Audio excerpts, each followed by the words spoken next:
This bulletin proudly brought to you in association with Alex Campbell's Menswear.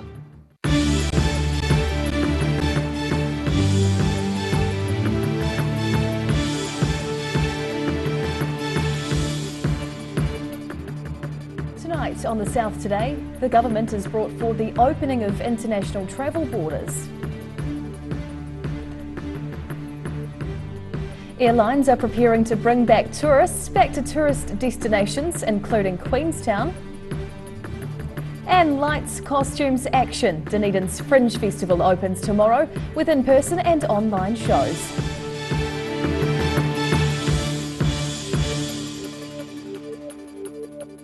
Kia ora, good evening, I'm Hannah Wilkins. And it's kia ora mate, with the confirmation that Australian tourists will be allowed into New Zealand sooner than originally scheduled. The government is bringing forward the Trans-Tasman border opening in time for the upcoming Australian school holidays, with other major countries welcomed back in May. Scenes like this are set to return to Queenstown and other tourism hotspots in around a month's time. The government responding to pressure to move quicker to open up the country 2 years after international borders were originally closed. Today I can confirm from 11:59 p.m. Tuesday 12 April vaccinated Australians can travel to New Zealand. And from 11:59 p.m. Sunday the 1st of May, vaccinated travellers from visa waiver countries and those with valid visitor visas can travel to New Zealand. Australians will be able to come to New Zealand without isolating or going into MIQ from the 13th of April. Trans-Tasman travellers usually make up 40% of our international arrivals, with around 1.5 million Australians visiting each year. Tourists from visa waiver countries, including the UK, US and Japan, will be welcomed from May the 1st. Tourism Minister Stuart Nash joined the announcement on shifting border dates via video this morning, while isolating due to household COVID contacts. I don't think even the most ardent Kiwi sports fan would begrudge me saying we are ready to roll out the green and gold carpet for our Australian neighbours and in time for their school holidays. Some skilled workers and travellers on a working holiday scheme were allowed back from Monday, which the Prime Minister says will help provide much needed staff across many industries. And the government's keen to signal New Zealand as a safe place to visit. Our strong health response, including having the lowest death rate in the OECD over the past 2 years, is now also an asset. We are a safe place to visit, and New Zealand will be ready with open arms. It's a major change to the government's original extended timeframe, which would have seen Australian and visa waiver travellers forced to wait until July, with the rest of the world kept out until October.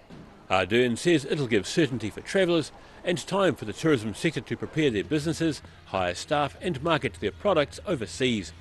Nash says it's good news for the winter ski season in particular, which is due to start in June, with around 70% of foreign ski tourists coming from Australia.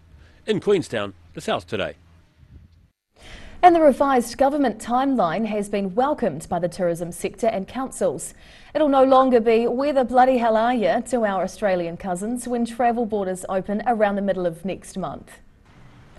Tourism operators say they're thrilled that they can look forward to welcoming international visitors following today's announcement. Queenstown Lakes District Mayor Jim Bolt says today's announcement is a vital economic lifebuoy for the district, with a real boost to the well-being of the community. He describes the resort town as only just afloat at present. Air New Zealand says it's gearing up and planning for an increase in services. Airlines were able to ramp up quickly during last year's short-lived Trans-Tasman bubble. Tourism New Zealand has rolled out a new ad campaign targeting overseas visitors, showcasing some of the South Island's major attractions. Mayor Jim Bolt predicted tourism and hospitality businesses would be celebrating tonight before rolling up their sleeves to prepare for next month. Mystery continues to surround a police call-out to an abandoned vehicle in Queenstown yesterday afternoon. Emergency services were called to the suburb of Calvin Heights around 1 yesterday afternoon. An upside-down car was found lying on its roof. It appeared to have rolled, coming to a stop on a walking track near the water's edge. Police say no one was located with the vehicle and officers were making inquiries as to who was driving. At least 2 police vehicles, 2 fire vehicles and 1 ambulance attended the scene, but St John confirmed no patients were treated. The spread of Omicron has left Dunedin high schools with a large number of absences in classes, as well as a lack of staff. As a result, some schools are now sending pupils home to try to relieve the pressure. Schools including St Hilda's have switched to having senior pupils attending classes online. At Otago Boys High School, about a dozen staff are currently unable to work, with the school rostering Year 11 pupils to stay at home today. Year 12s will stay at home tomorrow and Year 13s on Friday. The school says the pressure is really building at schools as the virus gets entrenched in the Dunedin community. Dunedin's Fringe Festival is set to open this week with a wide range of events, including both live physical performances and online shows. Holding the festival in the middle of a global pandemic does pose issue, but organisers are looking to ensure it's as safe as possible as people enjoy an array of artistic entertainment. Readying the wings for Performance Day. Dunedin's 2022 Fringe Festival kicks off on Thursday, and organisers say there's a lot going on this year, despite having to downsize the event a little due to COVID-19. This is Fringe Festival's time to shine. Big scale events can't go ahead at the moment, so Fringe Festival being comprised of lots of smaller events, we're obviously able to put some COVID mitigation measures in place. Festival Director Gareth McMillan says in-person events have strict crowd number limits in line with government rules. Live performances are taking place in around 30 different theatres and spaces around the city. There's even one show aboard the port-to-port ferry, where you can pay to cross the harbour while being serenaded by a group of musicians who are singing sea shanties.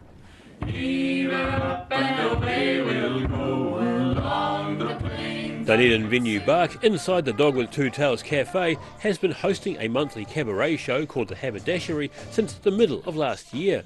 Master of Ceremonies Tessa Motion is pleased to be able to bring the showcase of dance, drag, music and circus to the Fringe. The Haberdashery is a bits and bobs cabaret show.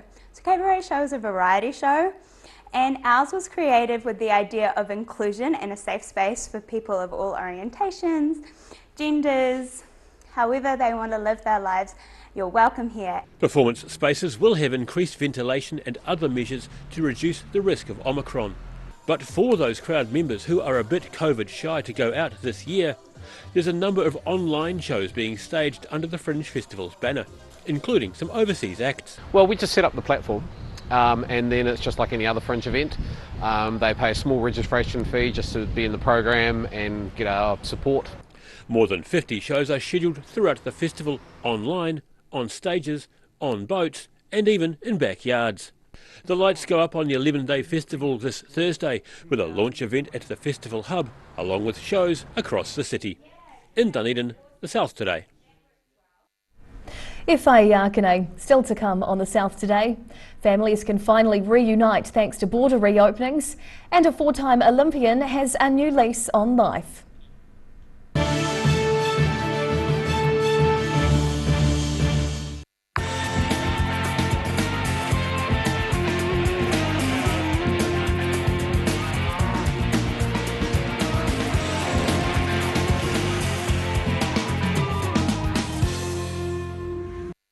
If you're at risk of developing melanoma skin cancer, you owe it to yourself to have a mole map. Mole map is coming to your area. Phone today to make an appointment. It could save your life.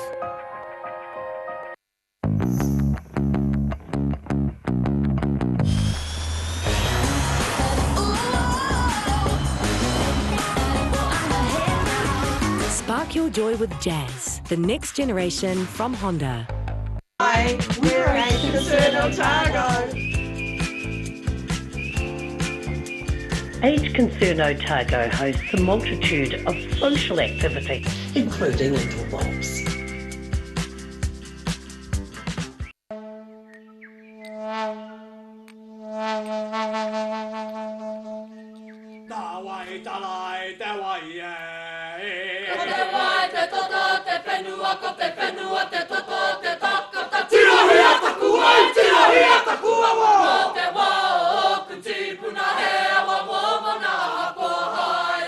Hake hake he waipu, kahuna wa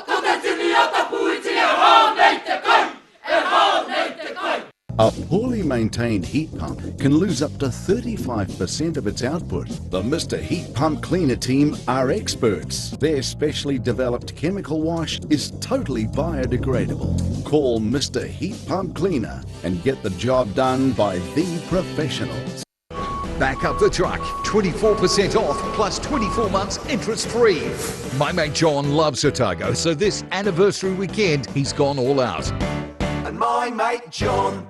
Hi there, guess who? You recognise the eyes? Oh, okay, it's a haircut. Anyway, it's Lindsay here from Alex Campbell Menswear. Our 3 stores are carrying on as usual. Despite what's happening in the world, we have got some great stock for you. Personally, I've spent 50 years in this business and we have some excellent supplier relationships. We've got great stock, it's hand-picked, it's here, it's on time, and it's ready for this great summer. Alex Campbell Menswear, it fits. So, as my favourite cut says, keep calm and carry on. Every day the team at Gillian's supports grieving families at their time of need, from answering your questions to organising a farewell that reflects the wishes of your loved one. We can help. Call Gillian's today.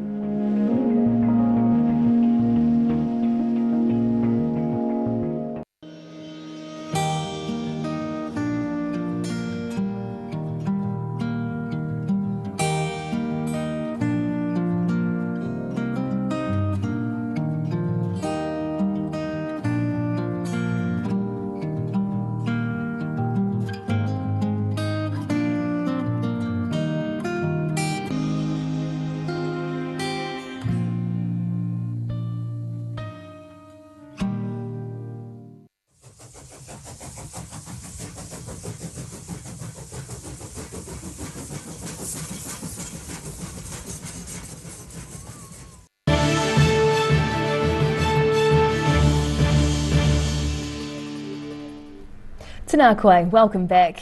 As we heard earlier in the bulletin, the change in timings around border openings will mean tourists can visit New Zealand earlier than expected. Kiwis also have the confidence to book holidays overseas without having to worry about isolating when they return. Rosemary George was forced to miss her mother's 100th birthday last year in Northern Ireland, but the Christchurch woman's now booked flights so she can reunite with her family for the next celebrations in June.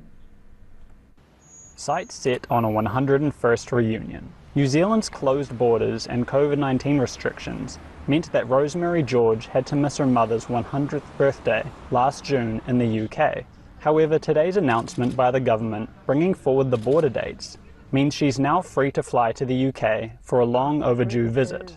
The 74-year-old Christchurch woman was keen to book return flights as soon as the government eased border restrictions, securing tickets to see her loved ones in their rest home near Bangor. House of Travel Upper Riccarton Joint Managing Director Delwyn Sinclair assisted Rosemary in her trip and agrees it'd be a significant event for her to miss. Rosemary's story is particularly interesting because her mother turned 100 last year, and it's quite a significant event for her to miss. So to have the ability to help her through the process to get there this year for her 101st birthday, it's pretty special for us and we're pretty excited about it.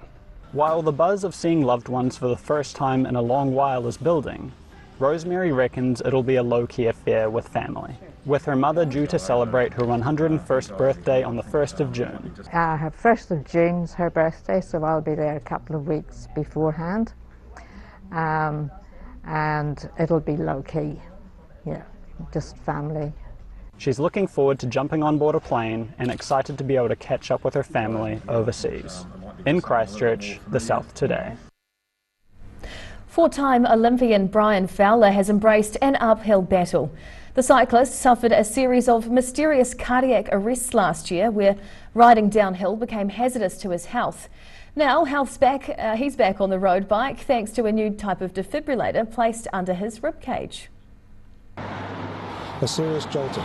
Former multi-Olympic cyclist and Lincoln resident Brian Fowler is back on his road bike again, despite experiencing life-threatening heart issues last year. The 59-year-old says he's still in danger of cardiac arrest, but a new type of defibrillator placed under his ribcage now jolts him back to consciousness with a 400-volt shock. The defib test he is now on has given him a second chance at life. Well, second chance came out of my cardiac arrest that I had. It's to do with the electrics in the heart. So they're still working on why it exactly happened. They don't know why. So we're part of a study at the moment with these defibrillators, trying to work out what's going on, and yeah, hopefully it sort of saves your life. So yeah, it's well worth having in. Fowler, who rode for New Zealand at the Los Angeles, Seoul, Barcelona and Atlanta Olympics, has had to modify his lifestyle. Pretty much part of my exercise, yeah, I love getting out for walks, and yeah, still riding a lot, not going quite as hard, mainly going up hills is okay still, but it's coming down the hills which is the problem, because if I had a cardiac, you know, it may save my life, bring my heart back, but I may have crashed and broke my neck, so. The electrician says he can't go swimming now and has to watch when he's around strong electrical devices, but it hasn't stopped him from getting back on his bike. In Lincoln, the South Today. The road to becoming a vet was quite a long one for Alexandra's Amy Watts. After initially missing out on selection for a veterinary course at Massey University, she worked on a dairy farm and stud farms before returning home to try again. Veterinarian Amy Watts is on a sheep learning curve. Everything's always more of a challenge. There's a new world of paperwork and accounting and ordering and delivering and then vetting on top. So yeah, big challenge.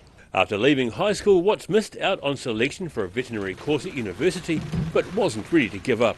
She worked on a dairy farm before travelling overseas to work with horses and on stud farms. On returning home, she was accepted to Massey's vet science course as an adult student and was finally able to begin her career as a vet. She's now started her own practice, Black Sheep Vets, and says no 2 days are the same. Well, today I have palpated rams and I have blood tested deer and I pregnancy test deer and cows, and I do kind of consulting on animal health and parasite management. Known as Amy the Vet to her clients, she's specialising in treating livestock, including beef cattle, dairy cows, sheep and deer. The jobs can be more physical than your average pet vet, but she enjoys working with farmers and not being stuck in an office. In Alexandra, the South Today. Whai Yakane. After the break on the South Today, COVID halts play on the Super Rugby Pacific competition and the red carpets rolled out for the return of a Paralympian.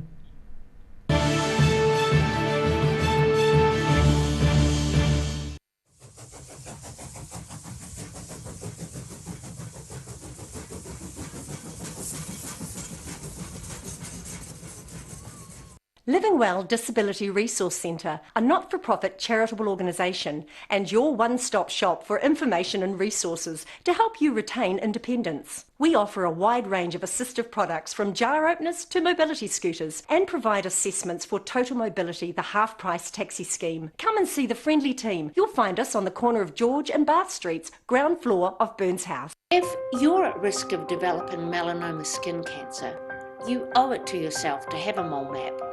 Mole Map is coming to your area. Phone today to make an appointment. It could save your life. Every reason, every season, we're proud to dress the region. Alex Campbell Menswear, it fits. A poorly maintained heat pump can lose up to 35% of its output. The Mr. Heat Pump Cleaner team are experts. Their specially developed chemical wash is totally biodegradable. Call Mr. Heat Pump Cleaner and get the job done by the professionals. Back up the truck, 24% off plus 24 months interest free. My mate John loves Otago. He bleeds blue and gold, so this anniversary weekend he's gone all out. Huge range, low prices, great service and 24% off plus 24 months interest free. You'll always get a better deal at John's. Shop in store at John's Furniture Warehouse, Stafford Street, or online. Get that furniture from Stafford Street. And my mate John. He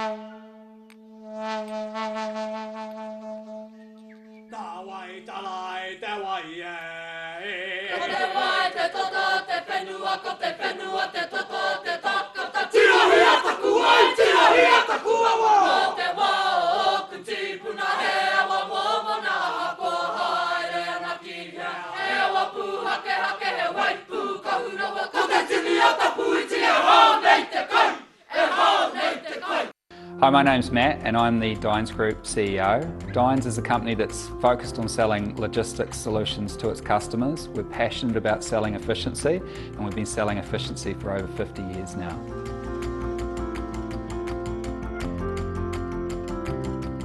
MTF Finance can help you turn the key on your next vehicle with a loan made just for you. TCs and lending criteria apply.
Tēnā koe, welcome back. New Zealand Rugby has announced a major reshuffle of Super Rugby Pacific matches this weekend as COVID continues to run rampant through the teams. The Highlanders match against Moana Pacifica, due to be played at Forsyth Bar Stadium on Friday night, has been postponed until later in the season. The Blues versus Crusaders game has also been postponed, but Moana Pacifica will now play the Chiefs in Auckland on Saturday. Highlanders CEO Roger Clark says he's not surprised given how quickly the virus can spread, with a number of teams now affected. Head coach Tony Brown admits any disruption to their schedule isn't ideal, but says the team will regroup next week and see who's available to face the Blues. Paralympian Adam Hall has returned home to a hero's welcome after winning 2 bronze medals at the Beijing Winter Paralympics. The Wanaka-based para-alpine skier was greeted by fans and even a local dignitary at Queenstown Airport this morning. Queenstown Lakes District Mayor Jim Bolt joins fans to welcome one of the region's top sporting sons back from China.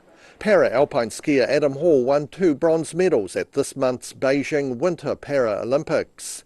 The Wanaka-based athlete competed in his first Winter Paralympics in 2006 and admits this year's games were very different on previous years. The Beijing Paralympic Games this time around, was a different experience, still an amazing experience.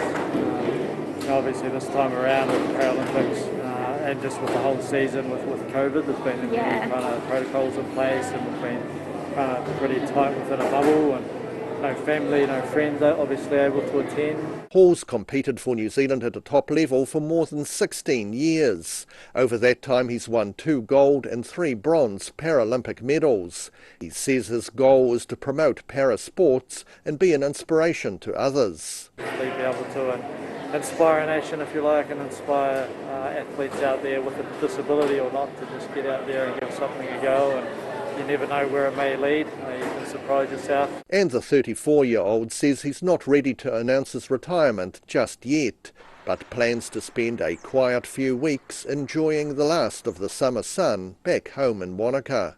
In Queenstown, the South Today. And now recapping tonight's top stories on the South Today. The government brings forward the reopening of international travel borders between Australia and other major countries. Tourism operators welcome the news ahead of the Australian school holidays and winter ski season as airlines ramp up their schedules. And lights, costumes, action. The stage is set for Dunedin's Fringe Festival to open tomorrow with more than 50 in-person and online shows. And now a look at what's happening in tomorrow's ODT, and we welcome Craig Page, our Deputy Editor, and what can we expect to see? Well, of course, the big news is the government opening up the borders from next month, so we've naturally got plenty on that as well. We talked to some of the key businesses in Queenstown about the impact it's likely to have on them. They're obviously pretty excited about the whole thing, as you can imagine. They've been screaming for this for the last 12 months, really, for it to happen. the general feeling is that they're pleased with the lead-in. I mean, the ski season's going to be the key for them later in the year if the snow plays ball, of course. So yeah, they're hoping that they can get a nice build into that and really start to take some advantage again. So hope it does happen. Now, well, a lovely story about a couple of brothers from Dunedin who are now living in Bulgaria and have opened up their homes to some Ukrainian refugees over there. Jared and Michael Mitchell both live in Sofia, and both done a lot of world travelling, so their sort of homes always got open doors for people coming and going, so they decided they wanted to do something. Jared's got a family of 6, over 3 generations living with him at the moment, while his brother's got 4, so really nice touch. They've also donated some money to them and also donated some resources to a local Ukrainian refugee setup which has been opened in their city. So yeah, really nice to see that they're doing their bit, and good to see Dunedin people out there doing their bit as well. Always, They always are, aren't they? Yeah. And just finally with sport, looking ahead to tomorrow's must win for the White Ferns at the Cricket World Cup up against South Africa. They've had a bit of a rocky start really, and if they want to make the semi-finals, top 4, they really need to pick up a win tomorrow and improve their run rate. So hopefully the Otago girls will do their bit and they'll come out good. We'll be watching Susie Bates and all the girls. Exactly. Thank you, Craig. Thank you. And now a look at the weather. Tonight's weather proudly brought to you by Mole Map. Looking at the situation, as a high pressure system passes across the sea south of New Zealand, an easterly airflow remains over the region through to Friday. To the southern towns along the coast, Catlins can expect moderate easterlies with some cloud and a high of 15 degrees. Further inland, Balclutha, Lumsden and Gore will be fine with light easterlies and a high of 17. Travelling westwards to the Central Lakes area, Wanaka and Queenstown are in for fine weather with moderate easterlies and a high of 20 or 21 degrees. Alexandra will also get moderate easterlies with cloudy skies and a high of 17. Te can expect a fine day with light easterlies and a high of 17 degrees. Looking at the northern towns along the coast, Timaru and Oamaru can expect moderate easterlies with cloudy skies and a high of 15. Further inland, Twizel and Omarama can expect fine weather with moderate easterlies reaching 19. In Dunedin, it'll be overcast tonight with moderate easterly winds dropping down to 10 degrees. It'll be overcast and dry tomorrow, cold with moderate east to northeast winds, a high of 14 and a low of 10 degrees. Cloud will start breaking on Friday with some sunny periods developing. Northeasterly winds become fresh and breezy, a high of 15 and a low of 11.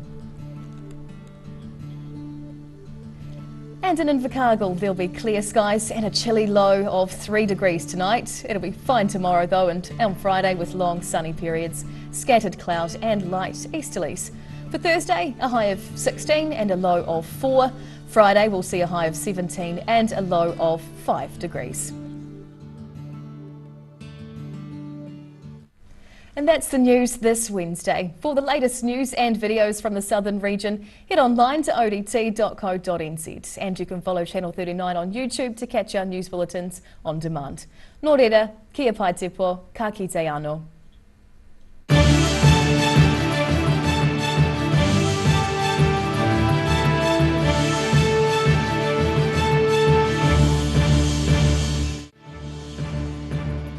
This bulletin proudly brought to you in association with Alex Campbell's Menswear. Public interest journalism funded through New Zealand On Air.